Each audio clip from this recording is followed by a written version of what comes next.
संकट कितना आसन्न है, कितना नज़दीक है, यह तो हमें नहीं पता, हुँ। पर समस्या ज़रूर है और वो एकदम बिल्कुल ही आपके दरवाज़े पे वो समस्या खड़ी है। हम इसका आकलन ऐसे करेंगे कि हमारे अड़ोस-पड़ोस में क्या हो रहा है। भारत के पास अभी तो ऑयल रिज़र्व है। अड़ोस-पड़ोस में जैसे कि श्रीलंका में 1 दिन की छुट्टी घोषित है। पाकिस्तान में लंबी लाइनें लग रही है और सरकार काफ़ी वो वैसा महसूस कर रही है असहज। तो इतना तो तय है कि भले ही भारत तक वह संकट या समस्या नहीं आई है, पर उससे हमारा सामना-सामना हो सकता है अगर इस समस्या का कोई सटीक हल नहीं ढूँढा गया।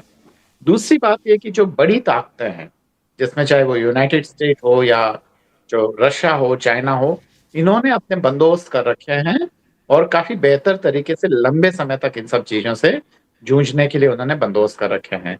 भारत ने किया है पर एक सीमित हद तक 70 दिन, 80 दिन मैक्सिमम उतना उसके पास बंदोबस्त है। एलपीजी गैस के बारे में इतना भी नहीं है। तो यह हमें देखना पड़ेगा। जब यह हॉर्मुज़ को जब ब्लॉक किया था, ये शुरुआती दिन की बात है जब ईरान ने नया-नया किया था, तब कुछ अंग्रेज़ी चैनल्स पे जब मैंने यही बात कही कि कुछ समस्याएँ होएगी और गंभीर समस्या होएगी। तो पुराने जो रिटायर्ड डिप्लोमेट्स हैं उन्होंने फ़ोन करके बोला कि सर आप ऐसा कह के क्यों लोगों को पैनिक करना चाहते हैं? पर वही बात आज जब प्रधानमंत्री बोल रहे हैं, तो बात तो है, बात तो सच है कि जो प्रो गवर्नमेंट या जो लोग चाहे कितना भी कहें कि समस्या नहीं है या ठीक-ठाक बनाने की कोशिश करें, पर कम से कम लोगों को आपको मेंटली प्रिपेयर तो करना पड़ेगा कि संकट आ सकता है और उसके लिए तैयार होना है। अगर इसका समाधान हो जाए, तो वो बहुत अच्छी बात है।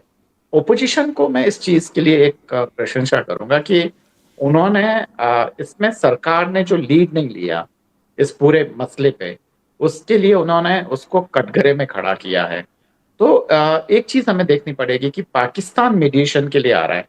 ये बात सच है कि पाकिस्तान क्योंकि इस हैसियत में नहीं है कि वो कोई गारंटी दे सके।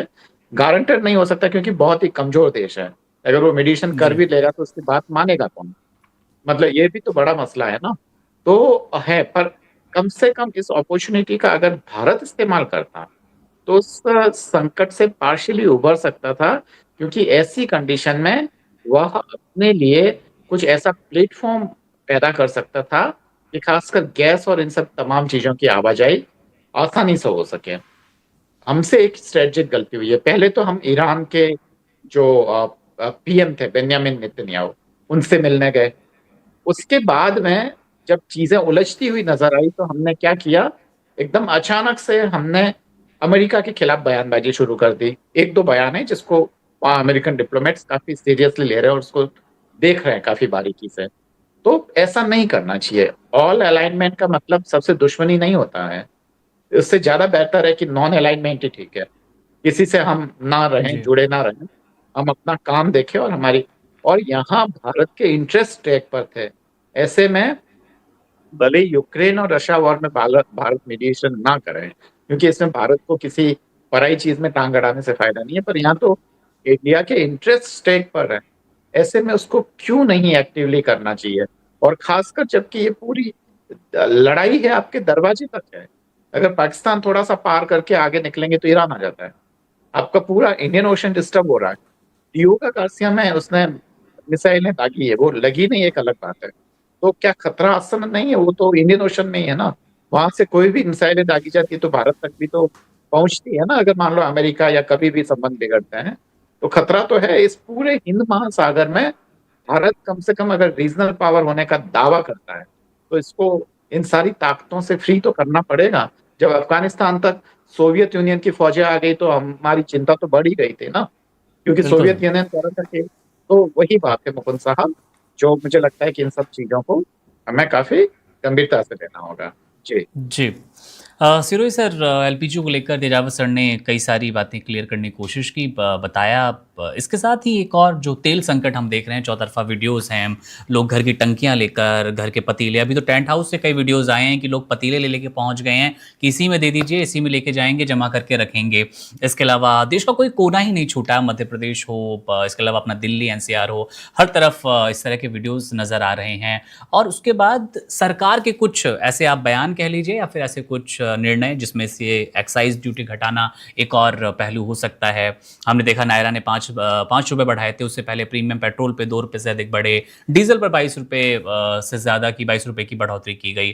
तो डीजल पेट्रोल को लेकर सर कैसा माहौल देश में आप देख पा रहे हैं? क्या सचमुच किसी असंतोष का भाव नज़र आ रहा है उपभोक्ताओं में, लोगों में?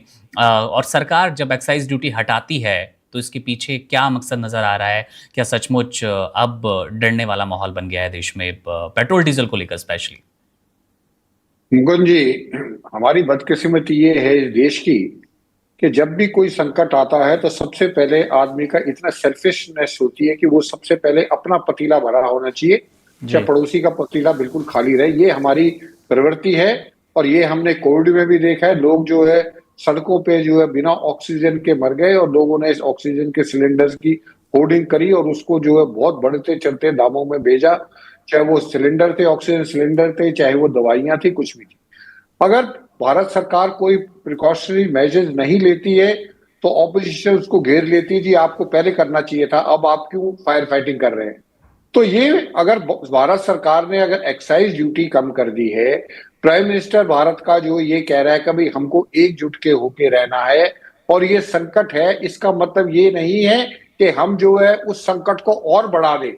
हमारे अंदर ये कि अगर हमको एक चीज का कंजम्पशन 10 किलो है और हमको ये पता चल जाए कि ये थोड़ी मिलने में दिक्कत होगी तो हम उसको 100 किलो करके रख रहे, तो हम ये आर्टिफिशियल जो शॉर्टेज है इसको हम क्रिएट करते हैं। सड़कों पे कई पेट्रोल पंप पे फोटो आ रही है, वायरल हो रही है, और ये जो सोशल मीडिया है इसको थोड़ा रिस्पॉन्सिबिलिटी अपनी दिखानी चाहिए, लोगों को दिखानी चाहिए कि सोशल मीडिया के ऊपर आप गैस के लिए लाइनें दिखा रहे हैं, आप पेट्रोल पंप पे लाइनें दिखा रहे हैं, आप लोगों को जैसे आप बता रहे पतीला लेके जा रहे हैं। अगर इस तरीके की वीडियो जो है वायरल होगी तो ऑब्वियसली एक डर का माहौल हो जाता है और फिर आदमी को जो चीज हो भी नहीं रोती वो भी उसको ये लगने लगती कि वाकई इतनी जो है संकट है। तो इसलिए मोदी जी ने जो अपना बयान दिया है वो इसलिए नहीं दिया कि आप जो है पैनिक बटन दबा दें और आप जो है भाग दौड़ कर दें। उन्होंने सिर्फ देश को सतर्क किया है और एक रिस्पॉन्सिबल सिटीजन होने के नाते हर देशवासी की जिम्मेवारी है, जितनी जरूरत है आप उसको इस्तेमाल करें और किफायत दिखाएं। चाहे आप गैस को यूज कर रहे हैं, चाहे आप पेट्रोल डीजल को यूज कर रहे हैं, उसमें किफायत दिखाई जाए तो ये होगा। लेकिन इस तरीके से वीडियोस को वायरल करो या ऑपोजिशन पार्टी शोर मचाएं या ये कहे जी पाकिस्तान मध्यस्थता कर रहा है तो भारत क्यों नहीं कर सकता। फॉरेन पॉलिसी एक दिन में नहीं बनती है, foreign policy over a period of time evolve होती है। क्यों भारत मध्यस्थता नहीं कर रहा, उसकी खास वजह यह है कि अगर कल भारत और पाकिस्तान की लड़ाई होती है तो क्या भारत किसी और की मध्यस्थता वो स्वीकार करेगा? बिल्कुल नहीं करेगा। तो जब हम अपनी लड़ाई में स्वीकार नहीं करते तो हमारा क्या हक बनता है कि हम दूसरों की लड़ाई में जाके मध्यस्थता करें। तो ये फॉरेन पॉलिसी को समझना चाहिए। ऑपोजिशन का काम है गवर्नमेंट जो भी करे उसके खिलाफ बोलना है।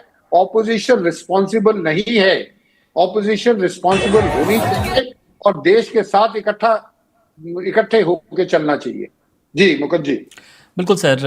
सर जो मेरा सवाल था वही कि प्रधानमंत्री नरेंद्र मोदी का बयान तो एक तरफ, उसके बाद जो आज एक्साइज ड्यूटीज़ घटा दी गई है उसको लेकर क्या ये एक मैसेज नहीं है कि अंतर्राष्ट्रीय बाजार का अतिरिक्त दबाव है, तेल की कीमतें बढ़ने वाली थी या बढ़ जाएंगी, इसके चलते अब ये कीमतें कम कर दी गई? इसको लेकर भी काफ़ी चर्चाएं हैं, काफ़ी पोस्ट आ रहे हैं कि नहीं, इसमें तो कोई रॉकेट साइंस नहीं है। इसमें तो कोई आदमी बता देगा कि जैसे जैसे लड़ाई आगे चलती रहेगी कीमतें बढ़ती रहेगी। आज की खबर मैं देख रहा था, किसी जो है ऑयल कंपनी के सीईओ ने कहा है कि ये जो है आज कीमत जो है 104 या 105 रुपए जो पर डॉलर पर बैरल है वो $150 तक जाएगी। तो ये कीमतें बढ़ेगी और उस कीमतें बढ़ाने के उसमें आप देखिए बाकी देशों ने तो कीमतें बढ़ा दी। एटलीस्ट हमारे देश में अभी तक पेट्रोल और डीजल, जो नॉर्मल पेट्रोल और डीजल, उस पर कीमत नहीं बढ़ी है। आपने प्रीमियम के ऊपर 2 रुपए बढ़ गई है। डीजल जो इंडस्ट्रियल यूज के लिए डीजल होता है उसके लिए बढ़ी है, आम जनता के लिए नहीं बढ़ी है। तो आप अगर एक्साइज ड्यूटी कम कर दी तो इसमें कौन सा पैनिक बटन बन गया? इसमें तो सबको पता है कि लड़ाई चलती रही तो कीमत बढ़ेगी। सरकार अगर जो कदम उठा रही है हमको उसका वेलकम करना चाहिए, ना कि उसको क्रिटिसाइज करना चाहिए और ना उसको एक इंडिकेशन समझने चाहिए कि आने वाले समय में बहुत ज्यादा पैनिक होने वाला है। मुकुंद जी। बिल्कुल तेजावत जी, आपसे भी थोड़ा सा समझना चाहेंगे। सिरोही सर ने अच्छा समझाने की कोशिश की प्रधानमंत्री नरेंद्र मोदी का वो सदन वाला भाषण क्या कहता है और एक्साइज ड्यूटी क्यों घटा दी गई। लेकिन एक और थोड़ा राजनीतिक सवाल हो सकता है, लेकिन चल रही है चर्चा सर इस बात की भी, क्योंकि 1 अप्रैल बहुत ज़्यादा दूर नहीं है और उसके बाद 1 मई भी आने वाला है। चर्चा इस बात की भी है कि क्या चुनाव से ठीक पहले का माहौल है, इसलिए इस तरह की कोई बढ़ोतरी नहीं की गई। 1 अप्रैल और 1 मई 2 महीने हैं और दोनों की पहली तारीख को तेल की कीमतों में बदलाव होने वाला है।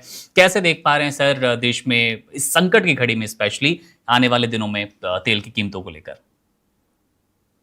जाहिर है, प्रजातंत्र में अगर कोई राजनीतिक दल वो अगर चुनावों से प्रभावित ना हो, तो मुझे लगता है कि गलतफहमी पालना है। निश्चित रूप से चुनाव सबके ज़हन में होता है। यहाँ एक चीज सोचिए कि तेल की कीमत में जो एक्साइज ड्यूटी वो कम नहीं की गई, पहले से ही ये ज्यादा थी। अगर हम कंपेयर करें तो जब भारत 95 रुपीज में ऑयल खरीद रहा था, तेल खरीद रहा था, यहाँ का एक आम घरेलू आदमी पेट्रोलियम का वो जो गैसोलीन खरीद रहा था, तब अमेरिका में उसी की कीमत 70 रुपए थी। 70 रुपए से लेकर 75 रुपए, क्योंकि ये राज्यों के आधार पर थोड़ा वेरी करता है, क्योंकि जो अलग अलग स्टेट्स हैं उनके भी टैक्सेस होते हैं, जी अमेरिका में भी और भारत में भी, दोनों ही देशों में। पर फर्क देखिए कि भारत के एक आम इंसान का पर कैपिटा इनकम अमेरिका के आम इंसान के पर कैपिटा इनकम से बहुत कम है। उसकी इतनी इनकम नहीं है, पर कीमत वह अमेरिका के एक आम अमेरिकन जितना पैसा देता है उससे काफी ज्यादा दे रहा है।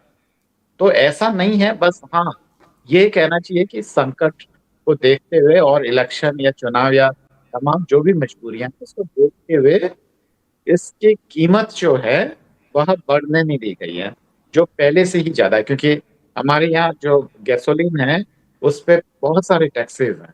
तो एक तो इस चीज को एकदम क्लियरली समझने की जरूरत है कि हम जो एक उसकी कीमत देते हैं पेट्रोल की, वह कहीं ज्यादा देता है। तो यही चीज है जो मुझे लगता है कि हमें ध्यान देनी होगी, तो हमें बहुत आसानी से समझ में आ जाएगा कि सरकार कर क्या रही है या क्या करना चाहती है। जी, बिल्कुल। हमारे साथ योगेंद्र कपूर जी भी इस शो में जुड़ चुके हैं, जो कि उनसे हम जानेंगे आखिर ये देश में जो हाल चल रहा है एलपीजी को लेकर हो या फिर ऑयल क्राइसिस को लेकर हो। सर काफ़ी देर से आपने भी सुना होगा हमारे दोनों मेहमानों को। दोनों मेहमानों ने अच्छे से बताने की कोशिश की आखिर प्रधानमंत्री नरेंद्र मोदी 23 मार्च को लोकसभा में क्या कहना चाहते थे, उनका मकसद क्या था, देश में क्या मैसेज जाना चाहिए था और मैसेज गया क्या है। मैं थोड़ा सा क्लियर कर दूं, मैसेज गया ऐसे है कि बहुत जल्द लॉकडाउन लगने वाला है। हमारे कई रिपोर्टर्स फील्ड पर थे, उन्होंने ये भी जाना कई लोग अपना बोरिया बिस्तर उठाकर गांव लौट गए हैं। लौटे इसलिए क्योंकि वो 400 रुपए की गैस नहीं भरवा सकते, बाहर जाकर 100 रुपए 150 रुपए का खाना नहीं खा सकते। तो सर ये किल्लत और ये पलायन, ये लॉकडाउन कैसे देख पा रहे हैं? क्या सचमुच ऐसी कोई घड़ी आने वाले दिनों में बनने वाली है या फिर ये कुछ दिनों का बस बच गया है? कोई डेट देख पा रहे हैं क्या आसपास?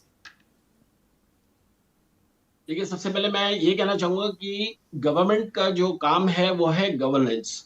और जब हम गवर्नेंस की बात करते हैं तो उसमें बहुत जरूरी हो जाता है कि किसी भी तरीके की पैनिक या स्पेकुलेशन, अगर चाहे सोशल मीडिया में हो, चाहे इलेक्ट्रॉनिक मीडिया में है या प्रिंट मीडिया में, किसी भी फॉर्म में हो, उसको भी गवर्नमेंट का ही काम होता है कंट्रोल करना। क्योंकि देखिए, अगर आप कहते हैं कि आपके पास एडिक्वेट स्टॉक है एलपीजी का, तो वो चीज जो है ऑन ग्राउंड जो है वो विजिबल भी होनी चाहिए। अगर हम ये देखते हैं कि कहीं पे लाइनें लग रही हैं या कहीं पे चीज नहीं मिल रही है टाइमली जो है, तो इसका मतलब ये है कि कहीं ना कहीं जो एडमिनिस्ट्रेशन है उसमें जो है कहीं ना कहीं लीकेजेस हैं, जो आपको एक एक मैं ये कहता हूँ कि जो होर्डर्स हैं या जो इलीगल जो ब्लैक मार्केटिंग कर रहे हैं, आप उनको एक तरीके से मौका दे रहे हैं कि वो सिचुएशन को एक्सप्लॉइट कर सके। तो ऐसे में गवर्नमेंट का रोल जो है वो सेंट्रल हो जाता है, क्योंकि आफ्टर ऑल जो एनफोर्समेंट मैकेनिज्म है वो जो है एक गवर्नमेंट ही एनफोर्स कर सकती है। तो ऐसे में बहुत जरूरी यह है कि जो कोई भी आइटम जो है, अगर आप कहते हैं उसका स्टॉक अवेलेबल है, तो वो एडिक्वेटली जो है वो मिलना चाहिए और आपको स्ट्रिक्ट एक्शंस लेना चाहिए अगर आप किन्हीं भी लोगों को आप पकड़ते हैं कि जो इलीगल होर्डिंग कर रहे हैं या ब्लैक मार्केटिंग कर रहे हैं। इसके साथ साथ देखिए, मेरा ये भी मानना है कि जो करंट सिचुएशन है, जो प्राइम मिनिस्टर का जो पॉइंट था, ये मैसेज था जिसको मेरे हिसाब से एक मिस इंटरप्रेट किया गया।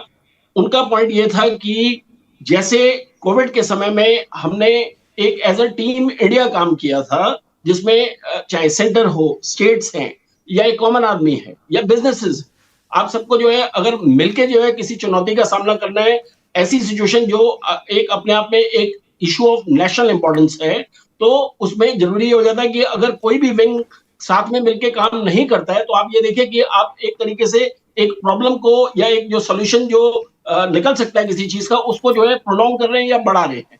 तो मेरा पॉइंट ये है कि प्राइम मिनिस्टर का मैसेज ये है कि अगर ये वॉर लंबी चलती है तो ऑब्वियसली एक हम ये देखेंगे कि जो सप्लाई चेन डिसरप्शंस हैं, वो जो है सिर्फ एक इंपोर्ट के पॉइंट ऑफ व्यू से नहीं है, एक एक्सपोर्ट के पॉइंट ऑफ व्यू से भी हम ऑलरेडी देख रहे हैं, और जो ग्राउंड रिपोर्ट्स आ रही है कि उनकी लॉजिस्टिकल कॉस्ट जो है वो बढ़ रही है। तो ऐसे में बहुत जरूरी ये हो जाता है कि आपको जो है एक इन टेंडम और एज अ टीम जो है वर्क करना है, और किसी भी चैलेंज के लिए जो है तैयार रहना है। और इसके साथ साथ मैं ये भी कहूंगा कि देखिए, एज ऑफ नाउ जो है, अगर हम ये देखें कि जो सप्लाईज है वो एट द मोमेंट जो है एडिक्वेट भी है, और जो गवर्नमेंट के पास जो स्टॉक है उसमें मेरे हिसाब से एक कॉमन आदमी को पैनिक करने की जरूरत नहीं है। और हमें ये भी समझना है कि गवर्नमेंट जो है वो सेंसिटिव है कि किसी भी तरीके से जो भले एक इंक्रीज कॉस्ट पड़ी है, आज अगर हम देखें लैंडिंग कॉस्ट है या कॉस्ट ऑफ इंपोर्ट जो है, उसका किसी तरीके से भी जो खामियाजा है या असर जो है वो एक कॉमन आदमी पे ना पड़े, इसीलिए गवर्नमेंट ने एक्साइज ड्यूटी को जो रिड्यूस किया है और उसका बेनिफिट जो बेसिकली ऑयल कंपनीज को देने की कोशिश करी है, वो इसलिए है कि एक ऑयल कंपनी जो है, देखिए, वो भी अल्टीमेटली एक it is in the business of oil. अगर आप ये नहीं देख सकते कि कोई भी एक प्रॉफिट जनरेटिंग कंपनी जो है उसको जो है आप लॉसेस में जाने दें, या वो उनको आप देखें कि वो अगर ब्लीड कर रहे हैं हाई कॉस्ट की वजह से, तो उसका जो है उनको बेनिफिट ना दिया जाए। तो मेरा पॉइंट ये है कि एज ऑफ नाउ जो गवर्नमेंट ने जो मेजर्स लिए हैं, they are well in line with जो रिक्वायरमेंट्स हैं, और आई थिंक गवर्नमेंट जो है वो सेंसिटिव है कि किसी भी तरीके से एक कॉमन आदमी के ऊपर जो है कॉस्ट जो है वो इंक्रीज जो है वो नहीं होनी चाहिए। कीमतों को लेकर कैसा हाल देख पा रहे हैं आप देश में, योगेंद्र जी? क्योंकि एक्साइज ड्यूटी वाला मैं सवाल तेजावत जी, सिरोही जी से भी जानने की कोशिश की, जहां पर एक्साइज ड्यूटी घटाने के बाद से एक और मैसेज गया। बेशक मैसेज पॉजिटिव सेंस में गया कि कीमतें बहुत जल्दी नहीं बढ़ेगी, लेकिन देश के हालात को लेकर, संकट किस तरह से व्याप्त है उसको लेकर एक संकेत देते नजर आए। आप कह सकते हैं केंद्र सरकार थी, वो एलपीजी हो या फिर फ्यूल हो, यानी कि पेट्रोल और डीजल हो, हमारा नॉर्मल वाला। 1 अप्रैल आने वाला है, 1 तारीख को दोनों की कीमतों में बदलाव होता है, फेरबदल होता है।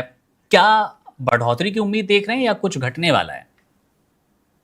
देखिए, I think I am sure कि घटने की तो हमें उम्मीद जो है नहीं करनी चाहिए। अगर मैं ये कहता हूँ कि प्राइसेस जो है अगर स्टेबलाइज भी रहती हैं, प्रिज्यूमिंग की गवर्नमेंट जो है इस टाइम इस वॉर को इस तरीके से देख रही है कि अगर ये नेक्स्ट 15 डेज में खत्म हो जाती है या कोई सोल्यूशन पीसफुल वे में निकल आता है, तो हम ये देखेंगे कि गवर्नमेंट जो है, मेरे ख्याल से कोई रीजन है नहीं पैनिक करने का कि गवर्नमेंट जो है कहीं पे भी रिवाइज करने की सोचे कॉस्ट को जो है। Subscribe to One India and never miss an update. Download the One India app now.